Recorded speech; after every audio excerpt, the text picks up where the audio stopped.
Hello everyone, welcome to Ankani tutorial. আজকের ভিডিওতে আমি আবারও একটা ইম্পর্টেন্ট স্টোরি রাইটিং হিন্টস ব্যবহার করে দেখাচ্ছি। এই স্টোরি রাইটিংগুলো তোমরা যদি খেয়াল করো ক্লাস 10 ও ক্লাস 11-এর টেস্ট পেপারে প্রায় ঘুরিয়ে ফিরিয়ে আসতে দেখা যাচ্ছে। এটা খুবই চেনা জানা একটা স্টোরি, যেটা রবার্ট ব্রুস ও একটা স্পাইডারের ওপর, যেটা অনেকেই আমরা অনেক ক্লাসে করেছি। আজকে সেটাই হিন্টস ব্যবহার করে দেখাচ্ছি। সবার আগে বলি, প্রত্যেকটা পয়েন্ট যখন আমরা পড়বো তখন খুব ভালো হয় যদি আমরা পয়েন্ট পড়ার সাথে সাথে সেই পয়েন্টের মধ্যে ভার্ব আছে কি না, যদি থাকে তাহলে ভার্বের নিচে একটা ছোট্ট করে এইভাবে আমরা একটা মার্ক করে যাব আর কি, যে এটা হলো ভার্ব। কেন এটা করে যাব তার কারণ আছে। যখন আমরা লিখবো হয়তো লেখার সময় তাড়াহুড়োতে আমরা ভুলে যেতে পারি কোনটা ভার্ব, আর যেহেতু স্টোরি মানেই ভার্বের পাস্ট ফর্ম বসাতে হবে, সেই কারণে আগের থেকে মার্ক করে গেলে লেখার সময় আমাদের চোখ পড়বে যে আচ্ছা এটা তো ভার্ব আছে, তাহলে ভার্বের পাস্ট ফর্ম যদি না দেওয়া থাকে পয়েন্টে আমাকে নিজেকে বসাতে হবে। আর যেখানে ভার্বের পাস্ট ফর্ম দেওয়া আছে সে তো আছেই, সেটা আমি বসিয়ে দেবো, আরও সহজ হবে সেটা আমাদের জন্য ইউজ করা সেন্টেন্সে। এবার আমরা স্টোরির যে হিন্টসগুলো পাচ্ছি সেগুলো একটু পড়ে দেখি। রবার্ট ব্রুস, ইনি হচ্ছে স্কটল্যান্ডের রাজা, খুবই পরিচিত একটা নাম রবার্ট ব্রুস। পরের পয়েন্টে আছে গ্রেট ফাইটার, খুব বড় মাপের একজন যোদ্ধা ছিলেন। কিং অফ স্কটল্যান্ড, তিনি স্কটল্যান্ডের রাজাও হয়েছিলেন পরবর্তীকালে। Attacked by the English army, English আর্মির দ্বারা ওনার রাজত্ব আক্রমণ করা হয়েছিল। আর ডিফিট মানে পরাজিত হয়েছিলেন। ফর 6 টাইমস মানে 6 বারের জন্য। টেক শেল্টার, আশ্রয় নিয়েছিলেন। ইন আ কেভ, একটা গুহার মধ্যে। লক্ষ্য করবে যেখানে যেখানে ভার্ব আছে আমি কিন্তু সেখানে মার্ক করে গেছি, যেমন ডিফিট মানে পরাজিত হওয়া, এটাও কিন্তু একটা ভার্ব। এবার আমি দেখব কি লস্ট হোপ মানে হারিয়ে ফেলেছিলেন, এটা হচ্ছে পাস্ট ফর্মে দেওয়া রয়েছে। ভার্বের ফর্ম গ্রামার বই থেকে যদি না পড়ে রাখো আগের থেকে, তাহলে কিন্তু চট করে চিনতে পারবে না যে কোনটা ভার্বের প্রেজেন্ট ফর্ম আর কোনটা পাস্ট ফর্ম। সেই জন্য প্লিজ একবার ভার্বের ফর্ম কিন্তু পড়ে নেবে। প্রতিবার যখনই স্টোরি করতে যাবে তার আগে ভার্বের ফর্ম এক ঝলক করে দেখে নিও। তাহলে আশা হারিয়ে ফেলেছিল, সি দেখে, আ স্পাইডার একটা মাকড়সাকে, সিটা হচ্ছে ভার্ব, তার নিচে আমি আন্ডারলাইন করে রেখেছি, এটা ভার্বের প্রেজেন্ট ফর্ম, যখন লিখবো পাস্ট ফর্ম করতে হবে এটাকে। নেক্সট আছে ট্রাইং, ভার্বের সঙ্গে আইএনজি দেওয়া আছে। তাহলে মনে রাখবে যখনই তুমি পয়েন্টের মধ্যে ভার্বের সঙ্গে আইএনজি দেখতে পাচ্ছ তখনই মাথায় তোমার এটা চলে আসা উচিত যে এর আগে আমাকে পাস্ট টেন্সের বি ভার্ব অর্থাৎ ওয়াজ বা ওয়্যারের কোনো একটা বসাতে হবে সাবজেক্ট দেখে। কেন সাবজেক্ট দেখে? কারণ সাবজেক্ট যদি সিঙ্গুলার ফর্ম হয়, এক বচন হয়, তারপরে ওয়াজ বসবে। আর যদি সাবজেক্ট আমার প্লুরাল ফর্মে থাকে বা বহু বচন, একের বেশি বোঝায়, তাহলে আমাকে বি ভার্ব লিখতে হবে ওয়্যার। তবে আমরা এই পয়েন্টটাকে পাস্ট কন্টিনিউয়াসে ফেলে একটা সেন্টেন্স তৈরি করতে পারবো। নেক্সট আছে ভার্বের পাস্ট ফর্ম দেওয়া। দেখো ফেল্ট, ব্যর্থ হয়েছিল। 6 টাইমস মানে 6 বারের জন্য। ট্রাই, চেষ্টা করে, এটা প্রেজেন্ট ফর্মে দেওয়া আছে, এর পাস্ট ফর্ম করতে হবে ট্রায়েড, ওয়াই উঠে গিয়ে আইইডি। অ্যাগেইন মানে পুনরায়। অ্যান্ড সাকসিডেড, এটা পাস্ট ফর্মে দেওয়া আছে। এইভাবে অনেক সময় দেখা যায় যে একটা স্টোরি রাইটিংয়ের হিন্টসের মধ্যে প্রেজেন্ট পাস্ট সব কিছু মিক্স করে দেওয়া থাকে। এটা দেওয়া থাকার কারণ আমাদেরকে কনফিউজ করার চেষ্টা করা হয়, যাতে আমরা এই পাস্ট প্রেজেন্টের মাঝখানে ফেসে গিয়ে ভুলভাল স্টোরি রাইটিং লিখে ফেলি। কিন্তু সবসময় মাথায় রাখতে হবে স্টোরির হিন্টস যে টেন্সেই দেওয়া থাক না কেন আমাদেরকে সেটা পাস্ট টেন্সে কনভার্ট করতে হবে। নেক্সট পয়েন্ট আছে লার্ন, শেখে একটা লেসন মানে একটা পাঠ বা শিক্ষা। ফাইট মানে লড়াই করে। এগেনস্ট মানে বিরুদ্ধে। হিজ এনিমিজ, তার শত্রুদের বিরুদ্ধে। ফাইটের পাস্ট ফর্ম দিতে হবে, আমি আন্ডারলাইন করে রেখেছি এই জন্য। সাকসিডেড মানে সফল হয়েছিল, এখানে ইডি লাস্টে অ্যাড করা আছে, মানে বুঝতেই পারছো ভার্বের পাস্ট ফর্ম দেওয়া রয়েছে। এইভাবে আগে খুব সহজভাবে আমরা এই প্রত্যেকটা ভার্বের নিচে ছোট্ট করে মার্ক করে যাব, যাতে পরবর্তীকালে আমরা লেখার সময় চট করে ভার্বটাকে নোটিস করতে পারি। তাহলে আমরা পয়েন্টগুলোকে ব্যবহার করে লিখতে শুরু করি। প্রথমত যেভাবে আমরা বলেছি যে ওয়ান্স আপন এ টাইম, একদা এক সময়, দ্য গ্রেট ফাইটার। দেখো আমি দুটো পয়েন্টসকে একসাথে জুড়ে দেবো এবং এই থার্ড পয়েন্টটাকেও জুড়ে দেবো, দিয়ে একটা সিঙ্গেল সেন্টেন্স করব। দেখো দ্য গ্রেট ফাইটার এখান থেকে নিয়ে নিলাম। বড় মাপের যে যোদ্ধা, নাম কি? রবার্ট ব্রুস, এটা এখান থেকে নিলাম রবার্ট ব্রুস। তাহলে তিনি স্কটল্যান্ডের রাজা হয়েছিলেন, তাহলে বিকেম মানে বিকামের পাস্ট ফর্ম আমি ইউজ করেছি। দেখো বিকেম মানে হয়েছিলেন দ্য কিং অফ স্কটল্যান্ড, স্কটল্যান্ডের রাজা। এবার আমি নিজের থেকে লিখব যে তার রাজত্বকালে, ইংরেজি কি হবে? ইন হিজ রেইন, তার রাজত্বকালে। ঠিক আছে, ইন মানে মধ্যে, তার রাজত্বকালের মধ্যে। হিজ কিংডম, তার যে রাজত্ব ছিল। ওয়াজ অ্যাটাকড মানে সেটা অ্যাটাকড হয়েছিল, অন্যের দ্বারা সেটাকে আক্রমণ করা হয়েছিল। এখানে এবার লক্ষ্য করো, তুমি বলবে যে কিংডমের পর তো সরাসরি আমি ভার্বের পাস্ট ফর্ম লিখতে পারতাম, অ্যাটাকড লিখতে পারতাম, কেন ওয়াজ দিলাম? এখন সবসময় মনে রাখবে যখন কোনো ব্যক্তি মানে কোনো পার্সন যখন সরাসরি কোনো কাজ করেছিল অতীতে, তখন আমরা সাবজেক্টের পর সরাসরি ভার্বের পাস্ট ফর্ম বসিয়ে দিতে পারি। কিন্তু রাজত্ব, কোনো কিংডম নিজে নিজের ওপর তো আর অ্যাটাক করতে পারে না। আমি যদি লিখি কিংডম অ্যাটাকড, তার মানে রাজত্ব নিজে অ্যাটাক করেছিল, অন্য কারোর ওপরে বোঝাবে। কিন্তু আমি যখন ঘুরিয়ে প্যাসিভ ফর্মে লিখছি, তার মানে বোঝানোর চেষ্টা করছি যে অন্যদের দ্বারা এই কিংডমের ওপর আক্রমণটা করা হয়েছিল। অর্থাৎ যখন আমি ঘুরিয়ে লিখব, প্যাসিভ ফর্মে লিখব, তখন বোঝাবে যে প্রথম যে সাবজেক্ট আছে তারপরে বি ভার্ব আর ভার্বের থার্ড ফর্ম দেওয়া, মানে এই সাবজেক্টের ওপরই কাজটা করা হয়েছিল। তাহলে এখানের মানেটাকে আমি এইভাবে বোঝানোর জন্য যে রবার্ট ব্রুসের রাজত্বের ওপরে কেউ অ্যাটাক করেছিল, সেই জন্যই আমি লিখেছি কিংডম ওয়াজ অ্যাটাকড, মানে এই কিংডমের ওপর অ্যাটাক করা হয়েছিল by the English army, English সৈন্যদের দ্বারা। অ্যাগেন অ্যান্ড অ্যাগেন কেন লিখেছি বারবার, কারণ আমরা এখানে দেখেছি যে 6 বার মতো এই ঘটনাটা ঘটেছে, তাই সেই জন্য আমি লিখেছি অ্যাগেন অ্যান্ড অ্যাগেন। ঠিক আছে, ফুল স্টপ। এবার কিছু ওয়ার্ড আমি নিজের থেকে অবশ্যই ব্যবহার করতে পারি, কিছু লাইন আমি নিজে অ্যাড করতে পারি, যেমন আমি এখানে করেছি আনফর্চুনেটলি, দুর্ভাগ্যবশত। এবার দেখো এই যে পয়েন্টটা, ডিফিট ফর 6 টাইমস, 6 বারের জন্য সে পরপর হেরে গেছে, তাহলে এটা একটা দুর্ভাগ্যের ব্যাপার, সেই জন্য লিখেছি আনফর্চুনেটলি, দুর্ভাগ্যবশত, হি ওয়াজ ডিফিটেড। এবার তুমি বলবে কেন, এই যে ডিফিট ছিল, আমি তো শুধু ইডি বসিয়ে দিলেই তো হয়ে যেত, ডিফিটেড হয়ে যেত। কিন্তু কথা হচ্ছে তাহলে কে হেরেছে 6 বারের জন্য, তাহলে নিশ্চয়ই রবার্ট ব্রুস। তুমি যদি লেখো রবার্ট ব্রুস ডিফিটেড, তাহলে কিন্তু রবার্ট ব্রুস ডিফিটেড এইভাবে লেখার থেকে বেটার হবে যে হি ওয়াজ ডিফিটেড, মানে তাকে হারানো হয়েছিল। রবার্ট ব্রুস ডিফিটেড মানে রবার্ট ব্রুস কাউকে হারিয়েছিল। আর যখন লিখবো রবার্ট ব্রুস ওয়াজ ডিফিটেড, তার মানে রবার্ট ব্রুস নিজে হেরেছিলেন, এটা প্যাসিভ ফর্মে লেখা। এইভাবে আমরা সাবজেক্টের পরে পাস্ট টেন্সের বি ভার্ব, যেহেতু হি এখানে সিঙ্গুলার ফর্ম একবচন, সেই জন্য ওয়াজ হয়েছে। যদি সাবজেক্ট বহুবচন হতো এখানে ওয়্যার হতো। পাস্ট টেন্সে যেহেতু আমরা স্টোরি লিখছি, তাহলে সাবজেক্ট বি ভার্ব ভার্বের থার্ড ফর্ম দেওয়া মানে পুরো কাজটা ঘুরিয়ে এই সাবজেক্টের ওপর করা হচ্ছে বলে বোঝানো হবে, এটাকে প্যাসিভ ফর্ম বলে। তাহলে হি ওয়াজ ডিফিটেড মানে তিনি পরাজিত হয়েছিলেন ফর 6 টাইমস, 6 বারের জন্য, বাই দেম মানে তাদের দ্বারা। কাদের দ্বারা, এখানে শত্রুদের দ্বারা। তুমি চাইলে লিখতে পারো বাই হিজ এনিমিজ, সেটাও লিখতে পারো, অসুবিধে নেই। এবার নেক্সট কি হয়েছে দেখো, তাহলে তার কোনো পথ ছিল না, এটা আমি নিজে অ্যাড করেছি। হি হ্যাড নো ওয়ে, তার কোনো পথ ছিল না। হি হ্যাড মানে তার ছিল, নো ওয়ে মানে কোনো পথ নেই। But to hide, but to hide মানে ছাড়া, বাট মানে এখানে ছাড়া, তাহলে কি ছাড়ার, নিজেকে লুকোনো ছাড়া, তাহলে টু হাইড মানে লুকোতে, হিমসেলফ মানে নিজেকে। ইন আ কেভ, একটা গুহার মধ্যে, এটা আমি কোথা থেকে পেয়েছি দেখো, আমার পয়েন্ট অলরেডি দেওয়া রয়েছে। ইন আ কেভ, দেখেছো কেন সে শেল্টার নিয়েছিল, তাহলে আমি এখানে লিখেছি দেখো ইন আ কেভ, এই যে ইন আ কেভ, দেখতে পেয়েছো একটা গুহার মধ্যে। ফার অ্যাওয়ে যেটা ছিল অনেক দূরে, এটা আমি নিজের থেকে অ্যাড করেছি। ফার অ্যাওয়ে মানে অনেক দূরে, ফ্রম হিজ কিংডম, তার রাজত্বের থেকে অনেক দূরে। কেন আমি এটা লিখেছি, তা না হলে তো শত্রু খুব সহজে তাকে খুঁজে পেয়ে যাবে, সেই জন্য।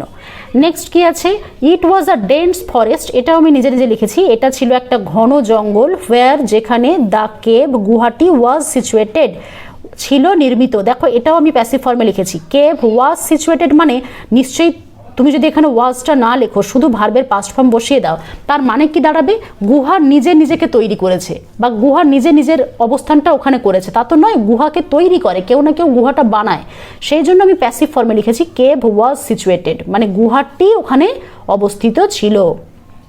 ঠিক আছে, কেভ ওয়াজ মানে গুহাটি ছিল, সিচুয়েটেড অবস্থিত। এবার কি, ইন দ্যাট টাইম, ওই সময়ে, হি কুড নট আন্ডারস্ট্যান্ড, সে বুঝতে পারছিল না, এখানে সে মানে রবার্ট ব্রুস। ঠিক আছে, কুড নট কেন করেছি, ক্যান নট মানে পারে না, তার পাস্ট ফর্ম যেহেতু স্টোরি লিখছি তাই কুড নট। আর প্রথমে যখন সাবজেক্টের পরে প্রথম যখন তুমি পাস্ট ফর্ম ইউজ করছো, তারপরে তুমি ভার্বের পাস্ট ফর্ম আর বসাতে পারবে না, কারণ একই সেন্টেন্সের মধ্যে ডাবল পাস্ট ফর্ম ইউজ করা যায় না। সেই জন্য প্রথমটা পাস্ট ফর্মে লিখলে পরেরটা প্রেজেন্টে লিখতে হয়। এখানে আমি কুড, ক্যানটাকে কুড করে দিয়েছি, সে পারছিল না, তাহলে কুড নট এখানে পাস্ট ফর্ম বসিয়েছি, মানে পরেরটা আন্ডারস্ট্যান্ড বসিয়েছি, এটা কিন্তু আর আন্ডারস্টুড হবে না, ভার্বের পাস্ট ফর্ম হবে না। তাহলে হি কুড নট আন্ডারস্ট্যান্ড, সে বুঝতে পারছিল না, হোয়াট টু ডু, কি করবে, হোয়াট টু ডু মানে কি করবে। ঠিক আছে, তাহলে এবার কি হবে, তাহলে হঠাৎ করে সে দেখতে পেয়েছিল একটা স্পাইডার, কারণ আমরা এবার নেক্সট পয়েন্টে চলে যাব। এখানে দেখো নেক্সট পয়েন্টটা আছে, সি আ স্পাইডার, দেখলো একটা কাকে, মাকড়সাকে, তাই তো। তাহলে সির পাস্ট ফর্ম আমাকে স দিতে হবে, তার আগে আমি সাডেনলি কথাটা অ্যাড করছি যাতে গল্পটা ভালো শোনায়।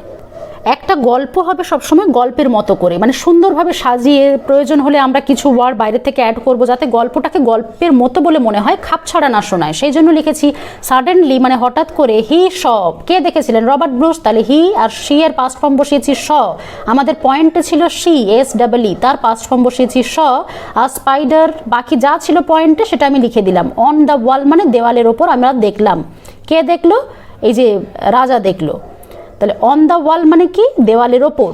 তাহলে সে কি করছিল তার জন্য একটা পয়েন্ট আমাদের এখানে আছে, দেখো, ট্রাইং টু ক্লাইম্ব আপ, মানে ট্রাইং মানে চেষ্টা করছিল, টু ক্লাইম্ব আপ। আমি বলেছি পয়েন্টে যদি কোথাও ভার্বের সঙ্গে আইএনজি লাগানো থাকে, মনে করে এই পয়েন্টটা যখন সেন্টেন্সে ইউজ করবে তার আগে অবশ্যই ওয়াজ বা ওয়্যারের কোনো একটা বি ভার্ব বসাবে। অর্থাৎ প্রথমে সাবজেক্ট বসাবে সেন্টেন্সে, তারপর বি ভার্বের যে কোনো একটা, ওয়াজ বা ওয়্যারের কোনটা হবে সেটা সাবজেক্ট দেখে, তারপরে ভার্বের সঙ্গে আইএনজি দিয়ে পয়েন্টের বাকিটা। এখানে দেখো আমি করেছি ইট ওয়াজ। ইট কেন? যেহেতু স্পাইডার একটা ছোট পোকা, তাই আমি ইট ব্যবহার করেছি, এই প্রোনাউনটা ব্যবহার করেছি আমি স্পাইডারের পরিবর্তে। তাহলে ইট ওয়াজ ট্রাইং, দেখো আমি এখানে বি ভার্ব বসিয়েছি ভার্বের সঙ্গে আইএনজির আগে। ইট ওয়াজ, যেহেতু এটা একবচন সিঙ্গুলার ফর্ম, তাই আমি ওয়াজ বসিয়েছি পাস্ট টেন্সে। ইট ওয়াজ ট্রাইং মানে এটা চেষ্টা করছিল, এটা আমি পাস্ট কন্টিনিউয়াস টেন্সে লিখেছি। টু ক্লাইম্ব আপ, যেমন ছিল পয়েন্টে তেমন লিখেছি। দ্য ওয়াল, দেওয়ালে। কেন সে বারবার দেওয়ালে চড়ার চেষ্টা করছিল এইটা আলাদা করে লিখেছি আমি। টু রিচ মানে পৌঁছতে, টু মানে তে, আর টুর পরে সবসময় ভার্বের প্রেজেন্ট ফর্ম হয়, এটা কিন্তু খেয়াল রাখবে। অনেকে কি করে, স্টোরি লিখছে মানে সব জায়গাতে ভার্বের পাস্ট ফর্ম বসানোর চেষ্টা করে, কিন্তু সেটা করলে কিন্তু এখানে চলবে না। এখানে কি করতে হবে, খেয়াল রাখতে হবে যে কোনো ইনফিনিটিভ হচ্ছে টু, তাহলে এই টু এর পরে সবসময় ভার্বের প্রেজেন্ট ফর্ম বসে। তাহলে টু রিচ দ্য রুফ মানে ছাদে পৌঁছতে। বাট কিন্তু ফেল ডাউন, বারবার পড়ে যাচ্ছিল। অ্যাগেন অ্যান্ড অ্যাগেন মানে কি বারবার। ইট ওয়াজ ট্রাইং, এটা চেষ্টা করেছিল। রিপিটেডলি মানে বারবার।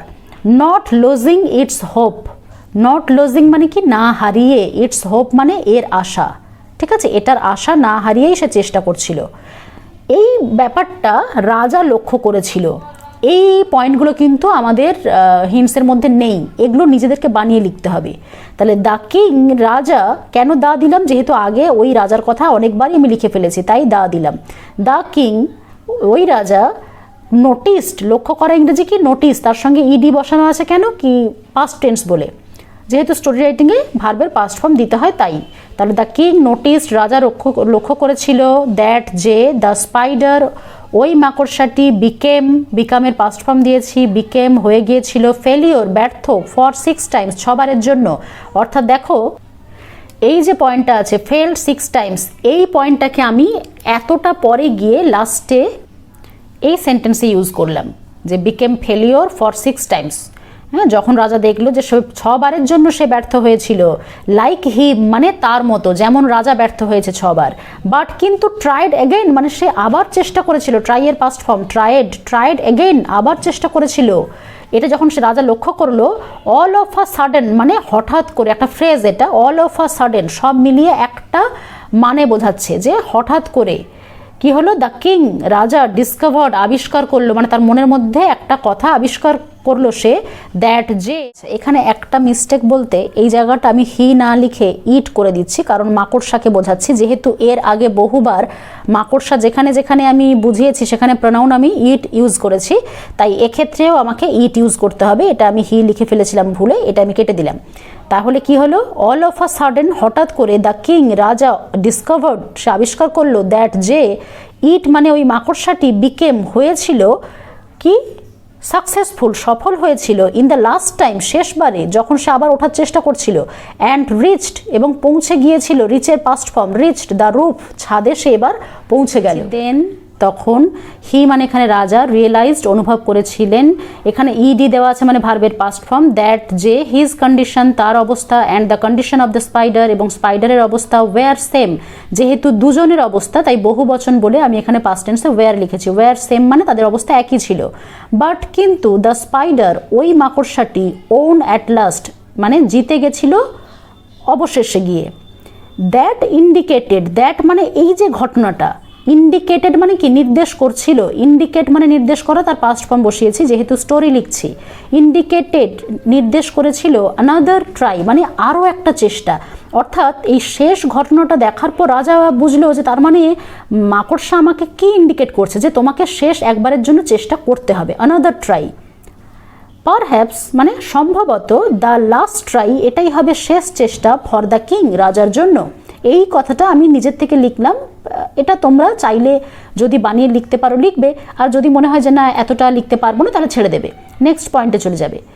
ইট was the do or die moment for him, এই অংশগুলো আমি নিজের থেকে লিখেছি। এটা ছিল মানে এই যে ব্যাপারটা শেষবারের জন্য আরেকবার যুদ্ধ ঘোষণা করা, এটা ছিল দ্য ডু অর ডাই মানে হয় করো অথবা মরো এরকম একটা সিচুয়েশন। মোমেন্ট মানে মুহূর্ত, ফর হিম মানে তার জন্য।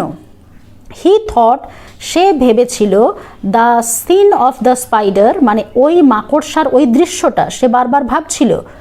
থিঙ্কের পাস্ট ফর্ম বসিয়েছি। Might be a good lesson, might be মানে হতে পারে, সম্ভাবনা আছে, আ গুড লেসন একটা ভালো পাঠ ইন হিজ লাইফ তার জীবনে। রাজা ভাবলো যে এই স্পাইডারের যে সিনটা আমি এতক্ষণ দেখলাম এটা আমার জীবনে একটা বড় লেসন হতে পারে, পাঠ হতে পারে, শিক্ষা হতে পারে।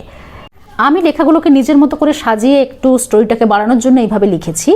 ইফ যদি such a little creature, such মানে এই ধরনের একটা ছোট্ট প্রাণী, ক্রিয়েচার মানে প্রাণী, লাইক দ্য স্পাইডার এই মাকড়সার মতো ছোট্ট একটি প্রাণী, কুড ডু দ্যাট, ক্যানের পাস্ট ফর্ম বসিয়েছি, ক্যান মানে পারা, কুড মানে পারতো, যদি সে এরকম একটা ছোট্ট প্রাণী পেরেছিল, ডু দ্যাট মানে এটা করতে, হোয়াই হি কুড নট মানে কেন সে পারবে না, কুড নট, ঠিক আছে। আচ্ছা দেন তখন হি ডিসাইডেড, ডিসাইডেডের কী করে পাস্ট ফর্ম ব্যবহার করেছি আমি, ডিসাইড তার পাস্ট ফর্ম ডিসাইডেড, তাহলে দেন হি ডিসাইডেড তখন সে সিদ্ধান্ত নিয়েছিল টু রিটার্ন ফিরে যেতে, অ্যান্ড ফাইট এবং লড়াই করতে, এগেনস্ট হিজ এনিমিজ তার শত্রুদের বিরুদ্ধে, এগেনস্ট মানে বিরুদ্ধে। লক্ষ্য করো টু দেওয়ার পর আমি বলেছি সবসময় ভার্বের প্রেজেন্ট ফর্ম হয়, এবং একটা ভার্ব লেখার পর আবার অ্যান্ড দিয়ে আবার ফাইট মানে লড়াই করা এটাও একটা ভার্ব বা ক্রিয়াপদ। তাহলে যতবার অ্যান্ড যোগ করে আমরা ভার্ব লিখবো টু এর পরে ততবারই ভার্বের প্রেজেন্ট ফর্ম লিখতে হবে, যেহেতু টু এর পরে কখনোই ভার্বের পাস্ট ফর্ম হয় না, আর যেহেতু একটা ভার্বের সঙ্গে আরেকটা ভার্ব অ্যান্ড দিয়ে জুড়ে আছে তাই আমরা ধরে নেব প্রত্যেকটার আগেই টু আছে, এখানে টুটা কমন একবার লেখা হয়েছে, তারপরে ভার্বগুলোর প্রেজেন্ট ফর্ম অ্যান্ড দিয়ে দিয়ে লেখা হচ্ছে। তাহলে টু রিটার্ন মানে ফিরতে, অ্যান্ড ফাইট মানে কি টু ফাইট আর কি, তাহলে টু ফাইট মানে লড়াই করতে, এগেনস্ট হিজ এনিমিজ তার শত্রুদের বিরুদ্ধে। অ্যাট লাস্ট অবশেষে, এবার কি হবে, বিইং মানে আমি আগের দিন বলেছিলাম বিইং হচ্ছে জিরান্ড, এর মানে হয়ে, বিইং ইন্সপায়ার্ড অনুপ্রাণিত হয়ে, বাই দ্য স্পাইডার মাকড়সার দ্বারা, দ্য কিং রাজা, ফট ফাইটের পাস্ট ফর্ম ফট লড়াই করেছিলেন, এগেনস্ট হিজ এনিমিজ তার শত্রুদের বিরুদ্ধে। তুমি যদি মনে করো যে এই বারবার হিজ এনিমিজ না লিখে এখানে লিখে দেবে এগেনস্ট দ্য ইংলিশ আর্মি, সেটাও করতে পারো, যেহেতু ইংলিশ আর্মির বিরুদ্ধেই সেই রাজা লড়েছিল সে কারণে আমরা সেটাও ব্যবহার করতে পারি। অ্যান্ড এবং ওন, উইনের পাস্ট ফর্ম লিখেছি, ওন মানে জিতেছিল দ্য ব্যাটল সেই শেষ যুদ্ধটা। অ্যাজ আ রেজাল্ট ফলস্বরূপ, হি গট তিনি পেয়েছিলেন, এগুলো নিজের থেকে লিখেছি, হি মানে এখানে রাজা, গট গেটের পাস্ট ফর্ম মানে পেয়েছিলেন, হিজ লস্ট কিংডম তার হারিয়ে যাওয়া রাজত্ব, ব্যাক মানে পুনরায়, অ্যান্ড এবং বিকামের পাস্ট ফর্ম হয়েছিলেন দ্য রিয়েল হিরো সত্যিকারের একজন বীর, টু এভরিওয়ান প্রত্যেকের কাছে। এর আমি একটা মোরাল এখানে অবশ্যই দিয়েছি, তার কারণ এটা একটা ফেবল, কেন বলো তো, কারণ এর মধ্যে একটা ছোট্ট পোকা হলেও আছে, সেটা হলো স্পাইডার, যে আমাদেরকে এই গল্পটার মধ্য দিয়ে কিছু শেখাচ্ছে, আমরা কিছু একটা শিখছি এই গল্প থেকে, সেজন্য একটা মোরাল এখানে মাস্ট, আমি এখানে দিয়ে দিয়েছি ফেলিওরস আর দ্য পিলার্স অফ সাকসেস, সফলতার মেন পিলার হলো কি, ব্যর্থতাই। তোমরা বাড়িতে আরেকবার এই পয়েন্টগুলোকে খাতার মধ্যে কপি করে নিয়ে ভার্বের নিচে আগের থেকে ছোট ছোট করে মার্ক করে রাখবে, তারপর নিজের থেকে এই স্টোরিটা আবার একবার নিজেরা করার চেষ্টা করবে, একবার ভিডিওটা দেখে নাও তারপর আবার করার চেষ্টা করো, আর দেখো কোথায় কি প্রবলেম হচ্ছে। এইভাবে আমরা যদি স্টোরিগুলো প্র্যাকটিস করতে পারি তাহলে আশা করা যায় খুব কম দিনের মধ্যেই টেস্ট পেপারের ইম্পর্টেন্ট স্টোরি রাইটিংগুলো আমরা করে ফেলতে পারবো। নেক্সট ভিডিওতে আবার একটা ইম্পর্টেন্ট স্টোরি নিয়ে ফিরছি। আপাতত আজ এই পর্যন্ত। Thanks for watching.